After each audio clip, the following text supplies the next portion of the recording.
Gauss के नियम की उत्पत्ति के बारे में जान रहे थे, है ना। गॉस के नियम की उत्पत्ति के बारे में जान रहे थे। हमने आपको क्या बताया था, गॉस नामक वैज्ञानिक ने बताया था कि किसी पृष्ठ से गुजरने वाले कुल फ्लक्स और आवेश के बीच में क्या किया था, संबंध स्थापित किया था। और गॉस के नियम के अनुसार क्या होता था कि किसी बंद पृष्ठ से गुजरने वाला जो कुल फ्लक्स होता है उस पृष्ठ से बद्ध आवेश का क्या होता है, एप्सिलॉन 0 गुना होता है, ठीक है ना। 1 एप्सिलॉन 0 गुना होता है, ठीक है। तो यहाँ से एक बात आई थी कि फाई बराबर क्यू अपान एप्सिलॉन नॉट।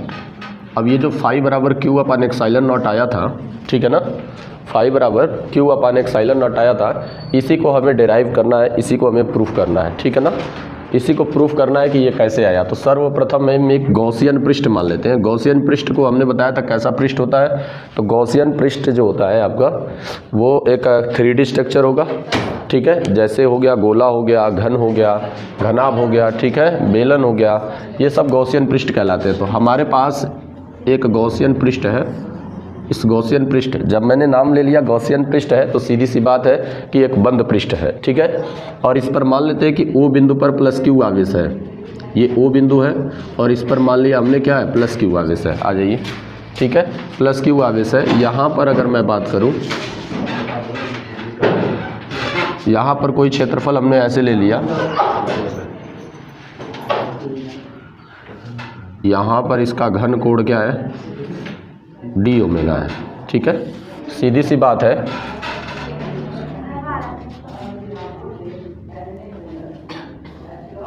सीधी सी बात है कि इस सूक्ष्म क्षेत्रफल के कारण इस O बिंदु पर एक सूक्ष्म कोण आंतरित होगा, सूक्ष्म घन कोण आंतरित होगा, और इस घन कोण का नाम हमने क्या दे दिया, ओमेगा, ठीक है। ओमेगा नाम दे दिया, डी ओमेगा नाम दे दिया। और ये अगर संपूर्ण क्षेत्रफल अगर इसका ए हो तो इस छोटे से क्षेत्रफल को हम क्या कहेंगे, डी ए कहेंगे। और डी ए की डायरेक्शन जो होती है वो तल के क्या होती है, लंबवत होती है। तो डी ए हो जाएगा ऐसे तल के लंबवत। अगर मैं इस बिंदु को यहाँ से मिला दूँ तो इससे इस पी बिंदु की जो दूरी है इस गोले के केंद्र पी से, ठीक है, और इस आवेश के जो बीच की दूरी है वो अगर आर मान लेता हूँ तो ये वैद्युत बल रेखा वैद्युत बल रेखा ऐसे गुजरेंगी और ऐसे गुजरेंगी। तो वैद्युत क्षेत्र की तीव्रता की डायरेक्शन जो होगी वो ऐसे हो जाएगी। बोलिए, वैद्युत क्षेत्र की तीव्रता की डायरेक्शन ये हो जाएगी। और इनके बीच का कोण अगर इसके बीच का कोण अगर थीटा मान लेते हैं तो देखिए क्या होगा। थीटा मान लिए इनके बीच का कोण, तो इस सूक्ष्म क्षेत्रफल डीए से गुजरने वाला फ्लक्स,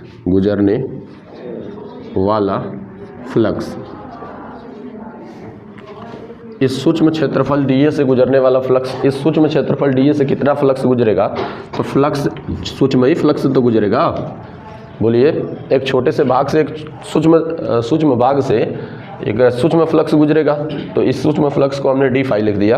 और डी फाई बराबर, आप जानते हैं कि फाई बराबर ई इंटू ए होता है। मतलब फाई जो होता है, फ्लक्स जो होता है, वैद्युत क्षेत्र की तीव्रता और क्षेत्रफल सदिश के अदिश गुणन के बराबर होता है। तो सीधी सी बात है, यहाँ से हम एक बात जानते हैं कि फाई बराबर ई डॉट डी ए हो जाएगा, E vector dot D A vector हो जाएगा। यहाँ से डी फाई बराबर बात करेंगे तो ई हटा देते हैं, E D A cos theta हो जाएगा। बोलिए, हो जाएगा कि नहीं हो जाएगा? इतनी सी बात समझ में आ रही है? अच्छा, E D A cos theta, और थीटा क्या है कि ई और ए के बीच का कोण है, ठीक है। तो कॉस थीटा हो जाएगा यहाँ पर। अब ध्यान से समझिए, वी नो डैट हम जानते हैं कि हम एक बात जानते हैं, बताइए कि यह बिंदु आवेश है ना, यह बिंदु आवेश है, और इस बिंदु आवेश से इस बिंदु पर वैद्युत क्षेत्र की तीव्रता क्या होती है। तो आपको पता है कि यहाँ पर O बिंदु है जिस पर प्लस क्यू आवेश है, इससे क्या है, इससे R दूरी पर एक बिंदु क्या है, P है, जिस पर वैद्युत क्षेत्र की तीव्रता E की गणना करनी है हमको, ठीक है। तो वैद्युत क्षेत्र की तीव्रता E की गणना करनी है। तो इसको आप पहले ही जानते हैं कि E बराबर क्या होता है, E बराबर 1/4 पाई एप्सिलॉन नॉट Q अपान क्या होता है, आर स्क्वायर। बोलिए, यही होता है ना जी। तो ये Q अपान आर स्क्वायर हो जाएगा, ठीक है। इसका मान अगर इसको समीकरण 1 मानते हैं का मान समीकरण 1 में रखने पर, बोलिए इसका मान समीकरण 1 में रख सकते हैं कि नहीं? ई बराबर क्या आएगा 1/4πε0 Q/r²। बताइए ये इस Q आवेश से इस R दूरी पर स्थित बिंदु P पर वैद्युत क्षेत्र की तीव्रता क्या होगी? तो ऐसे हम बना सकते हैं कि नहीं बना सकते हैं? और इससे R दूरी पर स्थित बिंदु P पर तीव्रता है जो E जो है इसका मान 1/4πε0 Q/r² के बराबर होगा। तो 1/4πε0 Q/r² का मान हम क्या करेंगे? समीकरण 1 में रखेंगे। तो इसका मान हम समीकरण 1 में रखते हैं। जब समीकरण 1 में रखेंगे तो जरा देखिए क्या आता है। जब समीकरण 1 में रखेंगे तो डी फाई बराबर ई के जगह पर इतना रखेंगे 1/4πε0, ठीक है, Q/r², ठीक है, गुणे क्या हो जाएगा डी ए कॉस थीटा। बोलिए हो जाएगा कि नहीं हो जाएगा? अब यहाँ से इतनी बात समझ में आ रही है ना? कुछ नहीं किए, ये इस फार्मूले से तो ये आएगा ही फ्लक्स के फार्मूले से। उसके बाद से हम वैद्युत क्षेत्र की तीव्रता निकालने का पहले से फार्मूला जानते हैं। तो वैद्युत क्षेत्र की तीव्रता निकाल करके इस फार्मूले में वैद्युत क्षेत्र की तीव्रता का क्या कर दिए? मान रख दिए, ठीक है। अब इसमें मान रख दिए तो डी फाई बराबर, इसको Q को इधर ले जाते हैं, Q/4πε0 हो जाएगा और इसको इसके ऊपर रख देते हैं डी ए कॉस थीटा बटे r²। अब आप कहेंगे कि सर आपने ऐसा क्यों किया? सर आपने ऐसा क्यों किया? ठीक है ना, ऐसा मैं क्यों किया हूँ? क्योंकि यहाँ पर आपको पता चलेगा, चूँकि मैं यहाँ लिखता हूँ चूँकि ओमेगा बराबर होता है आपका A/r²। बोलिए A/r² होता है ओमेगा बराबर, या यहाँ से बात करेंगे या सूक्ष्म की बात करेंगे तो डी A/r² हो जाएगा, ठीक है, या डी ओमेगा बराबर क्या होता है D A cos theta upon r²। बोलो होता है कि नहीं? दोनों की बात हमने किया था। हमने बताया था कि अगर क्षेत्रफल जो होगा क्षैतिज से कुछ कोण बना रहे होंगे, कुछ कोण पर होंगे, तो उस स्थिति में डी ए कॉस थीटा के बराबर होगा। इस लंबवत घटक इसका क्या निकलेगा? तो डी ए कॉस थीटा निकलेगा। तो उस वाले घटक को निकाल करके और ये डी ए कॉस थीटा के बराबर रख दिए। जो ई के डायरेक्शन में अगर नहीं रहेंगे तो ई इसका घटक निकालेंगे तो ई के डायरेक्शन में कौन सा घटक आएगा? कॉस थीटा वाला घटक आएगा। तो डी ए कॉस थीटा हो जाएंगे, ठीक है ना, D A cos theta upon r²। तो डी ओमेगा बराबर, चूंकि हम जानते हैं कि डी ओमेगा बराबर D A cos theta upon r² होता है, तो हम ये बात जानते हैं, इसीलिए ओमेगा को लाने के लिए, यहाँ पर ओमेगा को लाने के लिए हमने क्या किया कि इसको इस रूप में सेट कर लिया। कर सकते हैं कि नहीं? क्या करने के लिए हमने इसको ऐसे सेट किया है? क्योंकि हम जानते हैं कि D A cos theta upon r² बराबर डी ओमेगा हो जाएगा, यानी ओमेगा हो जाएगा, ये घन कोण के बराबर हो जाएगा। तो हम घन कोण को लाने के लिए बस ऐसा कर लिए। अब बात ये आती है कि सर आपने घन कोण के लिए लाया, घन कोण क्यों लाया? तो अभी अगली लाइन से पता चलेगा कि हमने घन कोण क्यों लाया, ठीक है। तो डी फाई बराबर क्या हो जाएगा Q/4πε0, ठीक है, और यहाँ पर क्या हो जाएगा डी ओमेगा हो जाएगा। हो जाएगा कि नहीं हो जाएगा? बोलिए डी ओमेगा हो जाएगा। इतने के जगह पर हम क्या रख सकते हैं? डी ओमेगा, ठीक है।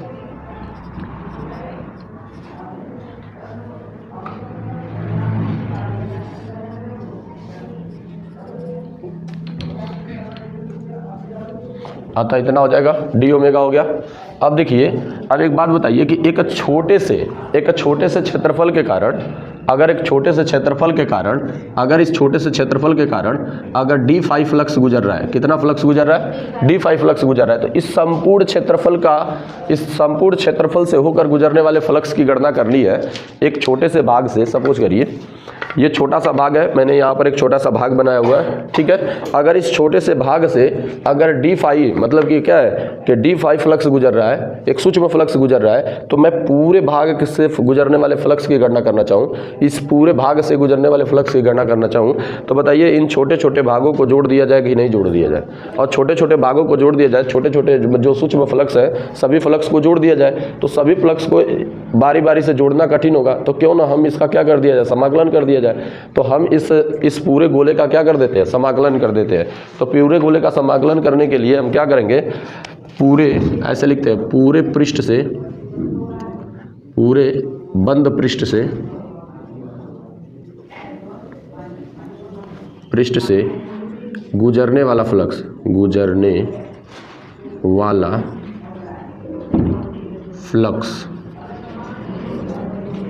फाई हो तो अगर पूरे पृष्ठ से गुजरने वाला फ्लक्स क्या हो, फाई हो, तो पूरे पृष्ठ से गुजरने वाला फ्लक्स फाई होगा, तो इस पूरे पृष्ठ का समाकलन कर देंगे डी फाई बराबर समाकलन of q upon 4 pi epsilon nought और डी ओमेगा। ठीक है, इस पूरे पृष्ठ का हम क्या कर दिए, समाकलन कर दिए। और जब पूरे पृष्ठ का समाकलन कर देंगे, पूरे पृष्ठ का समाकलन करेंगे तो क्या होगा, डी फाई का समाकलन करेंगे तो संपूर्ण पृष्ठ से गुजरने वाला फ्लक्स फाई है, तो ये किसके बराबर हो जाएगा, फाई के बराबर हो जाएगा। ये देखिए कि ये कांस्टेंट वैल्यू है यहाँ के लिए इसका मान बदलेगा क्या, नहीं, इसका मान बदलेगा नहीं, तो इसका समाकलन तो नहीं होगा, इसका मान बदलेगा नहीं, तो इनका समाकलन नहीं होगा। नियतांक जो होंगे उनको हम क्या कर देते हैं, बाहर दे देते हैं। ठीक है, तो इनको बाहर निकाल देंगे तो क्यू अपान क्या हो जाएगा, 4 पाई एक्साइलन नॉट। ठीक है, समाकलन ऑफ संपूर्ण पृष्ठ का समाकलन तो डी डब्ल्यू नहीं है, ओमेगा है, डी ओमेगा हो जाएगा। ठीक है ना, तो 5 और डी ओमेगा हो जाएगा। अब देखिए एक बात समझिए कि ओमेगा का समाकलन क्या होगा, ओमेगा का समाकलन जो होगा, नहीं, ओमेगा का समाकलन क्या होगा, ओमेगा कितने पृष्ठ का है, सभी चारों ओर से पृष्ठ, चारों तरफ से दीजिए, तो चारों तरफ से अगर इसके इस पृष्ठ से चारों ओर से सभी पृष्ठों का समाकलन कर देंगे, तो सभी पृष्ठों का जब समाकलन कर देंगे तो डी ओमेगा, समाकलन ऑफ डी ओमेगा जो होगा, संपूर्ण वैल्यू जो होती है वो 4 पाई के बराबर होती है। ठीक है, सबका समाकलन करेंगे तो ये कितने के बराबर हो जाएंगी, 4 पाई के बराबर होंगी, यानी 720 क्या होगा, 360 और 360 कितना होता है, 720 डिग्री का कोण बनाएंगे। ठीक है, सभी तरह से इन कोणों को, इन घन कोणों को देखें तो ऐसे सभी भागों से घन कोण देखेंगे, छोटे छोटे सूक्ष्म घन कोण देखेंगे, और अंत में इस केंद्र पर टोटल कितना घन कोण बनेगा, तो टोटल 4 पाई का घन कोण बनेगा। तो छोटे छोटे घन कोणों का समाकलन कर देंगे तो ये कितने के बराबर होंगे, 4 पाई के बराबर होंगे। अगर ये 4 पाई के बराबर होते हैं तो फाई बराबर क्या हो जाएगा, फाई बराबर Q upon 4 pi epsilon not गुणे क्या हो जाएगा, इतने का समाकलन हो गया 4 पाई से 4 पाई कट जाएगा, फाई बराबर क्या हो जाएगा, क्यू अपान एक्साइलन नॉट।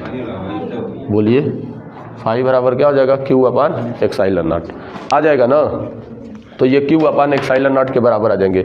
एक बात ध्यान से मेरी समझिए, आपको हमने बोला था कि हम क्यों ओमेगा लाना चाह रहे हैं, क्योंकि हमारे पद में 4 पाई एक्साइलन नॉट था, हमको क्यू अपान एक्साइलन नॉट चाहिए, तो कोई ऐसा पद यहाँ पर लाना था जिससे ये 4 पाई कट जाए, तो इसके जगह पर हमने क्या ला दिया, ओमेगा ला दिया। और ओमेगा को, छोटे छोटे ओमेगा को अगर जोड़ेंगे सूक्ष्म भाग के द्वारा, घन कोण को अगर जोड़ेंगे सूक्ष्म भाग के द्वारा, तो सभी घन कोण को जोड़ेंगे तो ये कितने के बराबर हो जाएंगे, 4 पाई के बराबर हो जाएंगे। और ये 4 पाई के बराबर होंगे चूंकि, क्या लिखेंगे, चूंकि हो तो, ठीक है, ये 4 पाई के बराबर हो जाएंगे, और 4 पाई के बराबर हो जाते हैं तो यहाँ से वैल्यू रख देंगे तो 4 पाई से 4 पाई कट जाएगा, और ये फाई बराबर क्यू अपान एक्साइलन नॉट हो गया। यही हमारा क्या है कि गॉस के नियम की उत्पत्ति है। गॉस ने कहाँ से नियम बनाया था, तो गॉस ने इस प्रकार से अपना नियम निकाला था। ये गॉस के नियम की क्या है, उत्पत्ति है। और इसके अकॉर्डिंग गॉस ने क्या बोला था, किसी बंद पृष्ठ से गुजरने वाला जो फ्लक्स है वो उस पृष्ठ से बद्ध कुल आवेश का 1/ε0 गुना होता है। ठीक है ना, तो ये यहाँ से आ गया गॉस के नियम की उत्पत्ति। ठीक है, यहाँ से पता चला कि गॉस का नियम क्या कहता है कि मतलब फ्लक्स जो होगा इतने के बराबर होंगे। ठीक है ना, अब यहाँ से ध्यान से समझिएगा। ठीक है, यदि यहाँ पर हम एक केस लगा देते हैं, यदि अभी तक तो उस पृष्ठ में केवल एक ही आवेश था, उस पृष्ठ में केवल अभी तक कितना आवेश था, एक आवेश था। अब इसमें एक केस लगा देते हैं हम कि यदि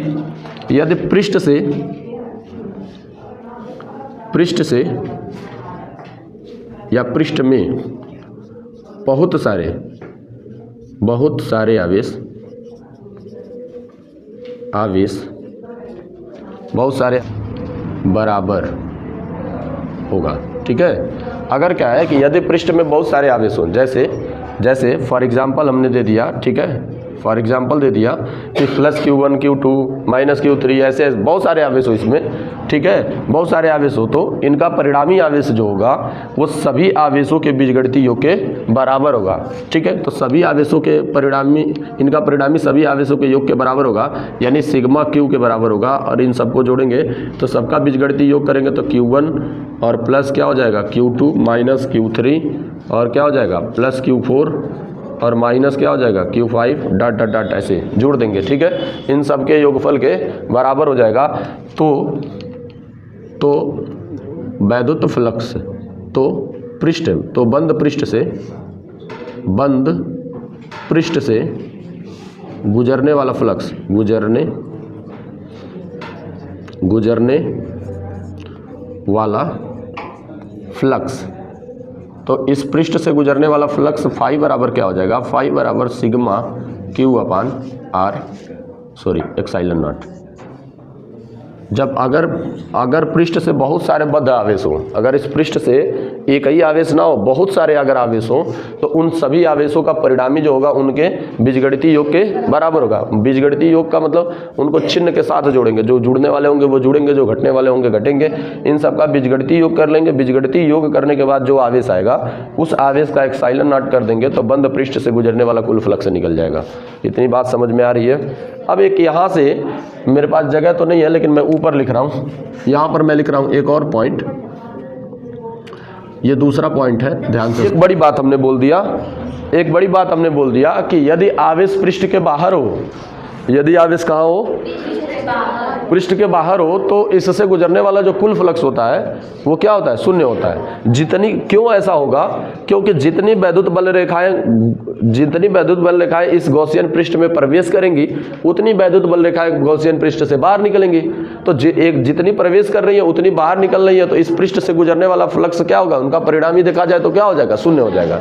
जैसे हमने आपको पहले ही बताया है कि आने वाले किसी पृष्ठ में प्रवेश करने वाले फ्लक्स को ऋणात्मक मानते हैं और किसी पृष्ठ से निकलने वाले फ्लक्स को क्या मानते हैं, धनात्मक मानते हैं। तो किसी पृष्ठ से में जैसे मान लेते हैं कि ये हमारे पास एक गॉसियन पृष्ठ है, मान लीजिए गॉसियन पृष्ठ है। अब यहाँ पर कोई क्यू आवेश रखा हुआ है, कोई क्यू आवेश रखा हुआ है, इससे वैद्युत बल रेखा एक ऐसे प्रवेश की, एक वैद्युत बल रेखा ऐसे प्रवेश कर गई, तो यहाँ पर एक कोण बनेगा, ऐसे घन कोण, यहाँ पर एक घन कोण बनेगा कि नहीं बनेगा।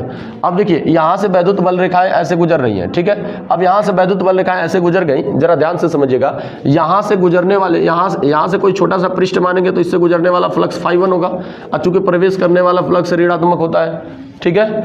अच्छा, यहाँ से वैद्युत फ्लक्स बाहर निकल रहे हैं तो यहाँ पर क्या हो जाएगा, फाई 2 हो जाएगा। और चूंकि गुजरने क्या है कि निकलने वाला फ्लक्स जो होता है वो धनात्मक होता है, तो ये धनात्मक होंगे। और चूंकि दो ही वैद्युत बल रेखाएं गुजर रही हैं इससे, जितनी इसमें प्रवेश करेंगे, दो ही मत मानिए, जितनी इसमें प्रवेश कर रही होंगी, इसके कारण वैद्युत बल रेखाएं जितनी प्रवेश कर रही होंगी उतनी तो बाहर निकल रही होंगी। तो यहाँ का जो फ्लक्स का परिमाण होगा और यहाँ के जो फ्लक्स का परिमाण होगा, Q1 और Q2 आपस में बराबर होंगे कि नहीं। और टोटल कुल परिणामी आवेश की बात करें, इस गॉसियन पृष्ठ से गुजरने वाले कुल फ्लक्स की बात करेंगे, तो कुल फ्लक्स फाई बराबर क्या हो जाएगा, फाई 1 प्लस फाई 2। बोलिए, इन दोनों के योग के बराबर होगा। अब दोनों में फ्लक्स आपस में बराबर होंगे, फाई 1 बराबर फाई 2 बराबर फाई। बोलिए, दोनों बराबर होंगे ना, दोनों फ्लक्स का परिमाण क्या होगा, बराबर होगा। लेकिन ये ऋणात्मक फ्लक्स होगा क्योंकि वैद्युत बल रेखाएं प्रवेश कर रही हैं, और निकलने वाली जो होंगी वो धनात्मक फ्लक्स होंगी। तो क्योंकि तो यहाँ पर रखेंगे ऋणात्मक फ्लक्स रखेंगे तो माइनस का ये क्या हो जाएगा, माइनस का फाई, और प्लस इसके जगह पर क्या रखेंगे, फाई, और दोनों का परिणामी क्या हो जाएगा, 0 हो जाएगा। तो यानी आवेश जो है, यदि आवेश जो है किसी गॉसियन पृष्ठ के बाहर हो, क्या हो, आवेश किसी गॉसियन पृष्ठ के बाहर हो, तो उस पृष्ठ से गुजरने वाले कुल फ्लक्स की जो वैल्यू होती है वो क्या हो जाती है, शून्य हो जाती है। बोलो, मेरी बात समझ में आ रही है? इतनी बात समझ में आ गई, लिख लिया जाए।